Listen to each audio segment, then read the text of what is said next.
Konnichiwa!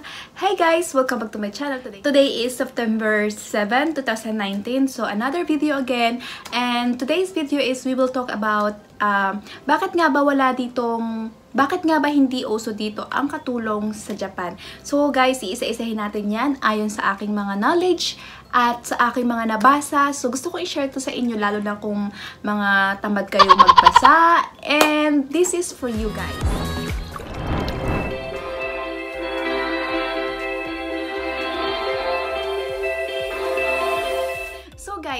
First guys, dito sa Japan, ang sweldo po dito is per hour. Guys, meron sila dito minimum wage. At ikaw, kunyari, ikaw ang amo o ikaw yung companies, kaya magbayad ka sa tamang wages dito.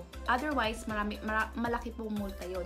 So, hindi ko na alam po kung magkano ang multa. But, hindi ka pwedeng mag-contrast sa government o sa system nila o sa rules regulation nila. And then guys, paano ka nga ba makakapag-hire ng katulong dito or kasama sa bahay dito sa Japan? Kung ikaw is mayroon kang sapat na pera o siguro kung ikaw ay mayaman na mayaman dito sa Japan, ma-allow ka na makakuha ng isang house helper. At ang house helper po dito ay hindi ka pwedeng tumira sa bahay ng magiging amo mo o sa magiging employer mo. Meron po silang ipo-provide para sa'yo na bahay mo na pwede mong pagtirahan. Okay, malinaw. And then guys, ang sahod po dito ayon sa aking nabasa is tatanungin po nila ikaw na kunyari ikaw po yung employer. Tatanungin po nila ikaw kung ikaw ba ay may sapat na budget para sa pambayad sa katulong mo. And kung may kakayanan ka ba na magbayad para sa iyong magiging house helper. At ang wages po dito ng house helper is depend po yun. Depend po yun sa'yo.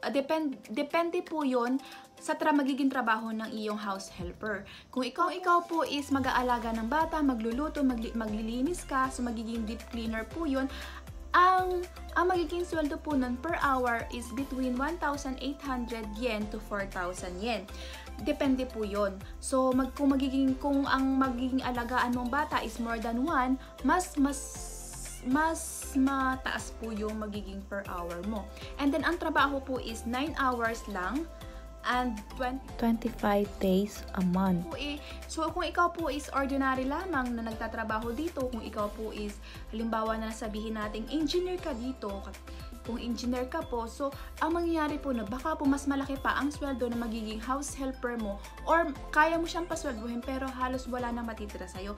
And then, hindi ka rin po basta-basta makakuha ng house helper dito kung ikaw po ay ordinary lang. At babasihan po nila ang iyong sweldo a month. So, plus, babayaran mo pa rin po, may mga benefit din po yung magiging helper mo. Kunyari, nag-hire ka ng katulong. So, ikaw rin po ang sasagot sa lahat ng mga pangailangan nila. Yung kanyang insurance, yung kanyang mga tax. So, yun po yun. So, yun po ang magiging rason din po, ang unang-unang rason kung bakit kung bakit kadalasan o karamihan sa mga Japanese ay wala pong mga house helper. And also po, guys, meron naman po kasi dito mga facility or mga, kunyari kung gusto mo po magpalinis ang bahay mo, marami naman po mga company na tumawag ka po sa company na yan at sasabihin mo po kailangan mo nang magpalinis. So, ang per hour po nun is 1,000. Depende po yun sa company or depende po yun sa mga agency kung magkano po yung kanilang wages. And then kasi po dito guys is 1,000 po yung minimum po dito. 1,000 po yung minimum wage dito po sa Japan. So, kailangan po lahat ng mga company ay sumunod po sa wages na yon. So, yun po yung mga nakikita kong rason kung bakit po hindi dito uso ang katulong. And third po, at pangatlo pong bagay na nakikita ko din po is kasi po ang mga Japanese ay mga hardworking po sila. Kahit po sila ay maghapon na nagtatrabaho, pag uwi po nila ng bahay, nagtatrabaho pa rin po sila. Kung ikaw po ay may anak na at ang baby nyo po ay 2 years old above, may mga facility pa naman po dito na kindergarten na pwede mo pong iwan yung anak mo. habang ikaw po ay nagtatrabaho. Especially po sa mga katulad natin, mga Pilipina na katulad ko po, dito po halimbawa, kasi po tayo yung mga Pilipina na napaka-hardworking din po natin. At gusto po natin yung hindi tayo nakaasa. Kunyari, kasal tayo sa ating mga asawa or kasal ka sa po, kahit na po sino pa yan. Kunyari, kasal ka sa mga Hapon or kasal ka sa mga Turkish o kasal ka sa mga taga-Europe o kasal ka sa Amerika. Kapag nasanay na po tayo na kumikita tayo ng pera at tayo yung mga tao na kung maaari po ay ayaw nating halos hingin sa ating mga asawa yung ipapadala natin sa pamilya natin. Kasi po tayo yung lumaki po tayo sa culture natin na kahit tayo may mga asawa na parang ang sarap po sa pakiramdam na nakakapagbigay po tayo sa ating mga kamag-anak, lalo na po yung may mga nanay, tatay at mga may obligasyon po sa Pilipinas. So hindi po tayo pwedeng umasa sa mga asawa kasi po hindi naman po lahat ng mga foreigner ay pare-parehas po ng ugali. Magkakaiba po sila, depende po yan sa mga lahi. Kasi po meron po dyan na nakasal ka sa foreigner, akala naman po ng mga taga-Pilipinas, mayaman ka na. Akala po kasi nila na yung pera ng asawa mo, pera mo po. So yun nga po yung nangyayari, pero ito po yung situation pera nga po yun ng asawa mo, so parang pera mo na rin po yun. Pero hindi na po yun, kumbaga sa inyo lang po yun, hindi po pwedeng i-ano mo sa pamilya mo. Ibang usapan na po yun. So ang nangyayari po, so kung gusto mo suportahan yung pamilya mo sa Pilipinas, magtrabaho ka para makapagbigay ka sa kanila. So ayun po yung nakikita ko mga situation, kaya po nangyayari yun.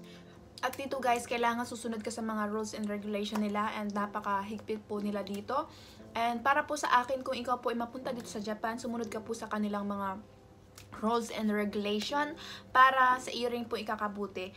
Kasi mas okay po yung i-respect natin yung kanilang bansa. Kaya guys, para po sa akin, kung ako lang po yung papipiliin, mas gusto ko po manirahan dito sa Japan kasi napaka-safe po, tapos maganda yung kanilang sistema.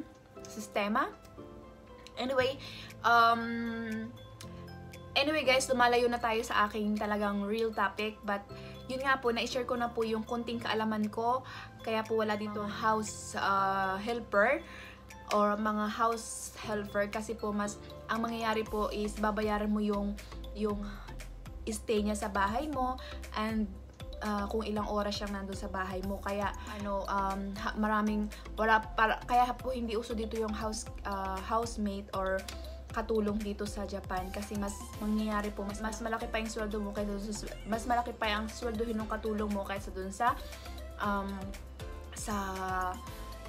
sweldo mo. And also sila po ay mga hardworking, kahit po yung mga kababaihan po dito, kung hindi talaga nila kaya pagsabayin yung anak nila, so humihinto po sila sa pagtatrabaho. Pero syempre kung tayo mga Pilipino, mas gusto nating magtrabaho kasi nga kahit tayo nakapag-asawa ng mga foreigner o nakapag-asawa tayo, mas gusto natin mayroon tayong sariling pera natin, na once na humingi yung ating pamilya sa Pilipinas or gusto nating tulungan sila sa kaunting bagay lang, so may maibibigay po tayo na hindi galing sa ating asawa. Kasi alam naman po natin, kapag nag-asawa tayo ng mga foreigner, hindi naman po lahat sila or hindi naman po lahat ng lahi na nagbibigay na gusto ring tulungan yung ating mga pamilya sa Pilipinas.